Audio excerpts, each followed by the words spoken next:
Bismillahirrahmanirrahim. Assalamualaikum dan salam hormat. Saya Muhammad Rino bin Muhammad Johari, Sarjana Pendidikan Khas Fakulti Pembangunan Manusia, Universiti Pendidikan Sultan Idris, akan membentangkan keberkesanan penggunaan ICOM dalam meningkatkan penguasaan konsep operasi asas bahagi murid berkeperluan khas. Terlebih dahulu saya bentangkan latar belakang kajian saya, iaitu isu dan masalah. Untuk pengetahuan para hadirin sekalian, isu dan masalah yang wujud dalam pengajaran dan pemudahcaraan PDPC di kelas matematik saya ialah murid berkeperluan khas tidak menguasai konsep kemahiran operasi asas matematik iaitu bahagi. Selain itu, sebagai guru saya juga menghadapi cabaran yang mana murid berkeperluan khas ini bertingkah laku introvert seperti pasif, pendiam, pemalu, tidak minat matematik serta tidak suka bergaul. Maka, objektif kajian saya ialah untuk mengkaji keberkesanan ICOM dalam meningkatkan penguasaan konsep operasi asas bahagi murid berkeperluan khas. Di samping itu, tujuan kajian ini juga untuk meningkatkan perubahan tingkah laku introvert murid berkeperluan khas kepada tingkah laku positif. Kajian ini bersasarkan kepada 20 orang murid berkeperluan khas berkefungsian tinggi di kelas PPKI SK Antaragapi, yang mana murid-murid ini telah dikenal pasti boleh mengurus diri, faham arahan, menguasai kemahiran 3M serta berpotensi untuk mengikuti program pendidikan inklusif. Saya pastinya hadirin sekalian tertanya-tanya apa itu ICOM. ICOM ialah singkatan bagi Inovasi Kit Operasi Asas Matematik.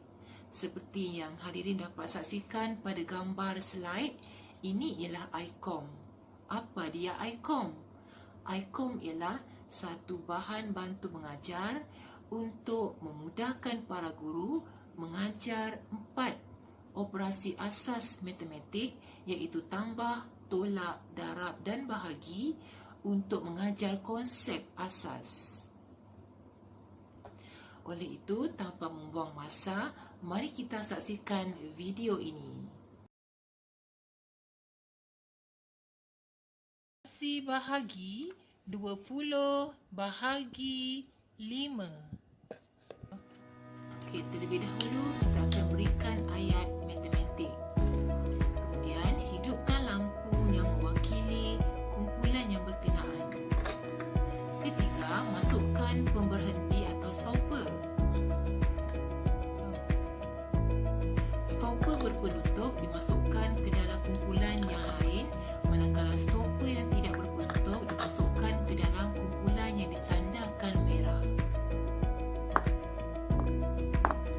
Kemudian, keluarkan bilangan buli terlebih dahulu. Dalam ayat matematik ini, jumlah buli yang diperlukan untuk dikeluarkan ialah sebanyak 20 biji buli. Kemudian, bahagikan buli sama banyak dalam setiap kumpulan. Satu bunyi buzzer bermaksud satu jatuhan buli.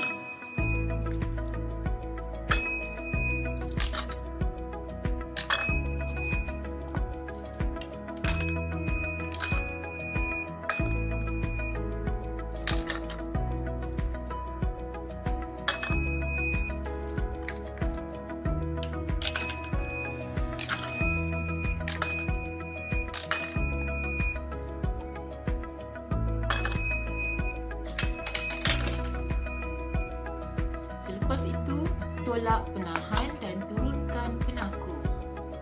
Dan kira semua guli yang terkumpul. Guli keluar dari kumpulan 1 menandakan jawapan bagi ayat matematik tadi. Untuk makluman para hadirin, rasional pemilihan ICOM adalah berdasarkan kepada teori-teori pembelajaran seperti berikut. Yang pertama ialah teori pembelajaran kognitif yang dipelopori oleh Jean Piaget. Yang kedua, teori pembelajaran behaviorist yang dipelopori oleh Thorndike. Teori pembelajaran sosialis oleh Carl Jung dan teori pembelajaran humanis oleh Abraham Maslow. Dan keempat-empat teori pembelajaran ini digabungkan untuk menghasilkan ciri-ciri menarik dalam ICOM. Untuk pengetahuan para hadirin, saya menggunakan 4 instrumen kajian. Yang pertama ialah ujian diagnostik, yang kedua ujian pra, yang ketiga ujian pasca, dan yang keempat tinjauan soal selidik skala Likert, yang mana saya menggunakan guru matematik dan juga guru relief untuk mengetahui perubahan tingkah laku introvert murid berkeperluan khas. Berikut ialah analisis kajian yang diperolehi. Berdasarkan ujian T perbandingan daripada ujian pra dan ujian pasca, didapati bahawa min ujian pasca lebih tinggi daripada min ujian pra. Oleh itu, nilai signifikan yang diperolehi ialah P sama dengan 0.19. Hal ini bermakna aras signifikan lebih besar daripada 0.05. Ini menunjukkan terdapat perbezaan yang signifikan antara pencapaian responden ujian pra dan juga ujian pasca. Oleh itu, hipotesis HO iaitu tidak terdapat perbezaan yang signifikan terhadap responden menguasai konsep operasi bahagi dalam ujian pra dan ujian pasca adalah ditolak.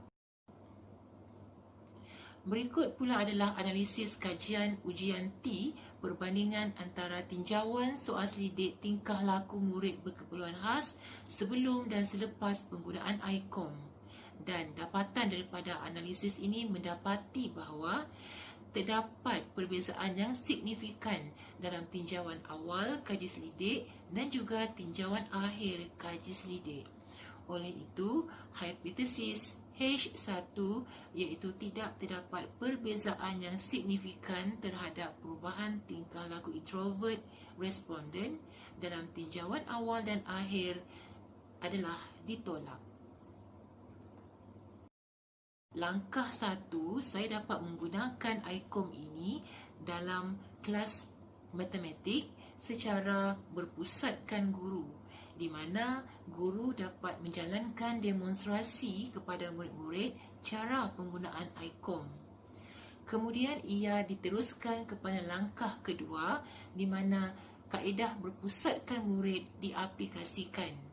Dalam kaedah ini, konsep main peranan dipraktikkan, di mana dalam satu kumpulan terdapat 5 orang murid berkeperluan khas dan setiap mereka berperanan masing-masing dalam menggunakan ICOM. Contohnya, murid berkeperluan khas yang pertama akan membaca ayat matematik. Murid kedua akan memasukkan guli. Murid ketiga akan mengira guli yang terkumpul.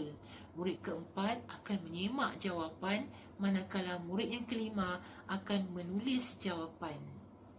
Seterusnya, ICOM juga akan dilanjutkan penggunaan yang menerusi kaedah berpusatkan aktiviti, yang mana pada langkah ini murid akan diberi soalan kuis, lembaran kerja dan latihan bertulis.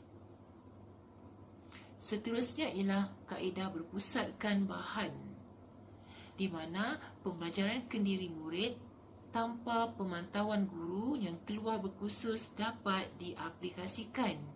Murid dapat mengisi masa terluang mereka dengan bermain ICOM di serambi permata syurga yang terletak di koridor kelas berkenaan. Berikut diterangkan tentang keberkesanan penggunaan ICOM. Contohnya, ayat matematik 20 bahagi 5. Okey, langkah pertama, murid akan menggambar semula bilangan ahli, di mana murid menggambar semula 20 bilangan guli tadi. Langkah kedua pula, murid menggambar semula kumpulan. Dalam ayat matematik yang diberikan, terdapat 5 kumpulan. Seterusnya, murid menggambar semula pembahagian ahli dalam kumpulan secara sama banyak. Maksudnya di sini, murid melukis semula guli dalam setiap kumpulan secara sama banyak. Dan yang terakhir, murid menyemak bilangan ahli dalam kumpulan 1 sama banyak dalam setiap kumpulan untuk mendapatkan jawapan akhir. Inilah hasil kerja murid yang telah dipraktikkan dengan menggunakan ICOM. Secara rumusannya, yang pertama, dari segi keberkesanan, ICOM memang berkesan untuk para murid menguasai dan meningkatkan kefahaman konsep asas operasi bahagi. Yang kedua, dari segi tingkah laku introvert murid berkeperluan khas berubah kepada lebih positif. Dan yang ketiga, harapan saya agar ICOM dapat dikomersilkan dengan meluas di sekolah-sekolah dan pemasangan ICOM dapat ditambah baik seperti Lego. Dan yang keempat, cadangan agar ICOM dapat dibangunkan dalam bentuk permainan interaktif dan aplikasi Android sesuai dengan sesi PDPR sewaktu musim pandemik COVID-19. Ketika ini, ICOM telah dinobat sebagai pemenang Johan bagi peringkat kebangsaan kategori individu sekolah rendah. Seterusnya ialah perkongsian gambar di mana kunjungan mantan Ketua Pengarah Pendidikan Malaysia ketika itu, iaitu Yang Berbahagia Datuk Dr. Amin Senin sendiri telah mencuba ICOM. Dan yang ini juga merupakan respon daripada mantan Menteri Pendidikan Malaysia sendiri, iaitu Dr. Mazli Malik, yang turut mengakui keberkesanan ICOM dalam menguasai kemahiran asas matematik di kalangan murid berkeperluan khas. Sekian, terima kasih.